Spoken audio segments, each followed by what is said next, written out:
Welcome to this new automotive news video, the first of this new week of March 16, 2026. Today we're going to talk about Peugeot and the Stellantis group, who are announcing the new engine that will replace the 1L PureTech. We'll also talk about another engine from the Stellantis group, a new 1.6L hybrid powertrain that uses technologies developed by Toyota. We'll also talk about Kia, who are giving new information about their EV2, especially the price of this new entry-level city car. We'll also talk about Leapmotor, who are also sharing information about their new entry-level electric city car, the Leapmotor B05.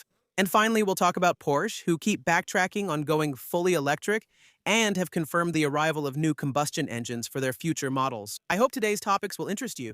If that's the case, I'm counting on you to show it by leaving a like as usual, subscribing for upcoming videos, and boosting this one. Check for the option, as that's key for visibility. Also, comment with your thoughts on today's news, especially regarding the new PureTech engine. Would you be ready to trust the Stellantis group and the Peugeot brand again if this new engine manages to prove its reliability in the long run? And just before we get to the heart of the matter, just a small detail about this video. I'm currently experiencing a power outage, so I'm making this new video on my laptop with pretty limited internet access. So if the sound is a bit weird, or if the editing is really simple in this video, that's why. Things will return to normal with tomorrow's video as long as the electricity is restored. We're going to start this video by talking about the new engine from Stellantis, the successor to the famous 1-liter PureTech 1-liter PureTech. By the way, last week Alain Favet, the director of Peugeot, made his official mea culpa about it, half admitting that Peugeot messed up completely, both in terms of the reliability of the engine itself and the way the whole situation was handled, especially how they managed the coverage of repairs. He explained that he wanted to regain customers' trust through the introduction of new engines considered to be more reliable, including the new engine we're going to talk about today, the successor to the 1-liter PureTech now. What you need to know is that since 2022, the 1.2-liter PureTech has evolved quite a bit. It's no longer the same engine that was found under the hood of Peugeot vehicles in the late 2010s and early 2020s, the one that made headlines for frequent reliability issues.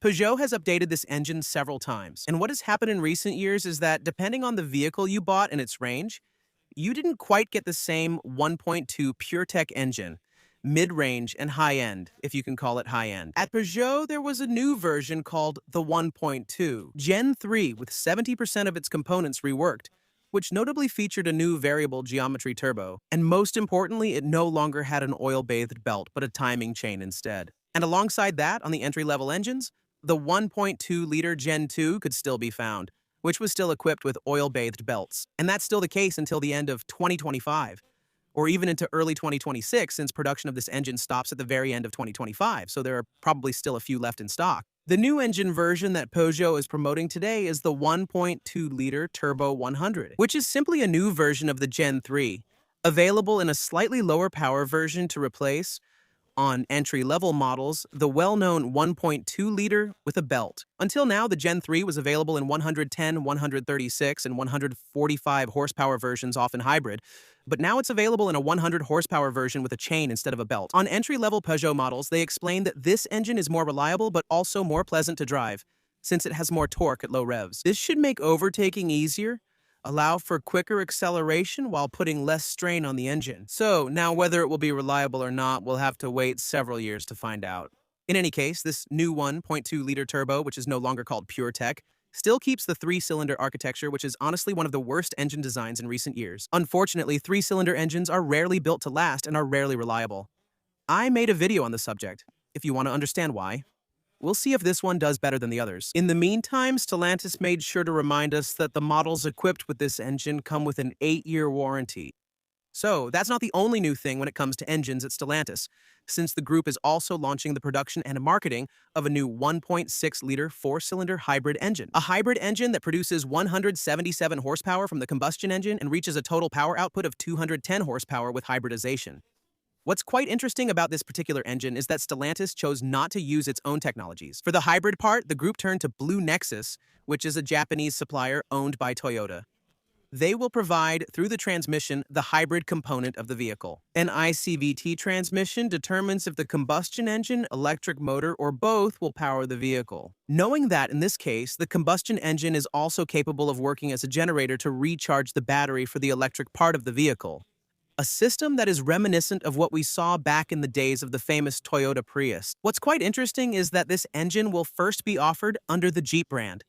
And honestly, that's a bit strange. Because Jeep is probably one of the Stellantis group brands that has the least image of electrification and ecology, it's often associated with more powerful engines, V8s, and more traditional transmissions. Stellantis claims that this engine can have a range of over 800 kilometers on a full tank, with an average fuel consumption of about 6.3 liters per 100 kilometers. Knowing that, and this might be the bad news about this engine, it's not currently planned for the European market.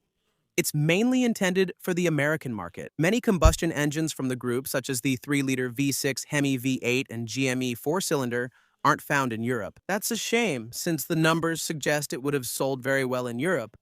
Now we're switching to a completely different vibe, since we're going to talk about Kia, which has revealed new information about its EV2, especially its pricing and range. The EV2 is one of its new entry-level electric city cars. It's built on a 4WD 400V platform.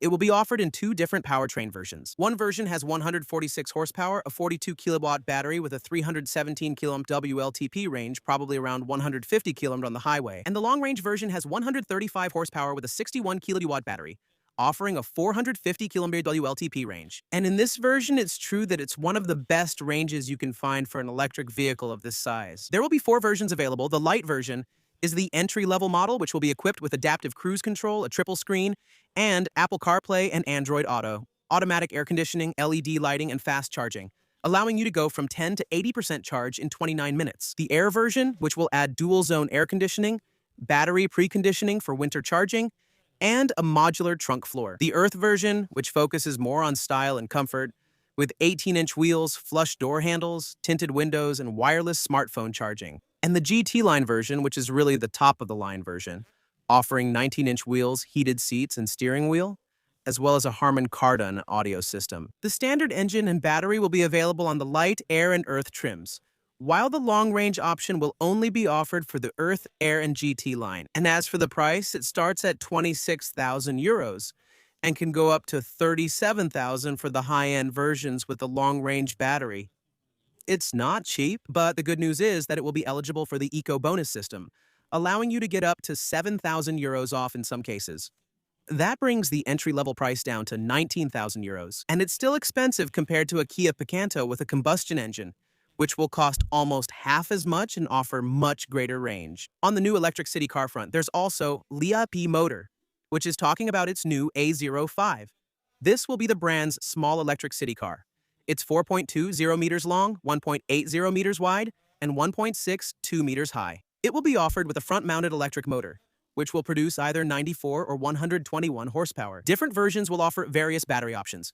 Capacities are unknown, but all will use LFP, lithium iron phosphate batteries. And the important thing to remember here is that Stellantis, which owns the Leap motor brand, has confirmed that this car will be sold at around 25,000 euros for the entry-level price. Now we'll have to see what range and charging speed it will offer in the entry-level versions. But if it manages to offer even just 450 km of range, this car could potentially compete in the same category as a Renault 5 E-Tech for still a few thousand euros less, knowing that, for now, we still don't know exactly which version of the B05 will be eligible. And finally, let's talk about Porsche, which, as I mentioned at the beginning of this video, continues to backtrack on going fully electric. And they confirm that some models that were supposed to become 100% electric will ultimately continue to exist with combustion engine versions as well. Notably, one of its best sellers, the Cayenne SUV, which was supposed to become exclusively 100% electric, in fact, Porsche released its new electric Cayenne just a few weeks ago. Except that, like all the other brands, Porsche realizes that its electric car sales absolutely do not make up for those of the combustion engine versions, and that for now, it is financially impossible for the brand to do without these famous combustion engine versions. Porsche is currently testing its future Cayenne. There are a few photos floating around on the internet, and what's quite interesting is that you can see it has exhaust pipes, and in some images you can see smoke coming out, which suggests that this one will indeed be equipped with a new combustion engine. We don't know exactly which ones, but there's a good chance we'll find the 4-liter V8 on it, since it was designed and is currently being adapted to meet the upcoming standards. By the way, in these photos, we can also see that this new Cayenne will feature a new headlight signature, and a redesigned air intake at the front, with small vertical fins that look a bit like what you can find on the current 911 models. So, with this new Cayenne with a combustion engine, Porsche has decided to avoid making the same mistake it made with its Macan. The fully electric version doesn't sell nearly as well as the combustion engine one. A costly mistake for the brand. And since Porsche is in a rather complicated situation, it has no choice but to offer its customers vehicles they actually want to buy. That's it. We've covered the news for March 16th. I hope you found the video interesting. If that's the case, as usual, I'm counting on you to show it by leaving a like and subscribing for future videos. You can also, if you want, support the channel by clicking the join button below this video. It's a big help for my channel. Thank you to those who will take a look. Thank you for watching this video and see you tomorrow for the next one. Bye.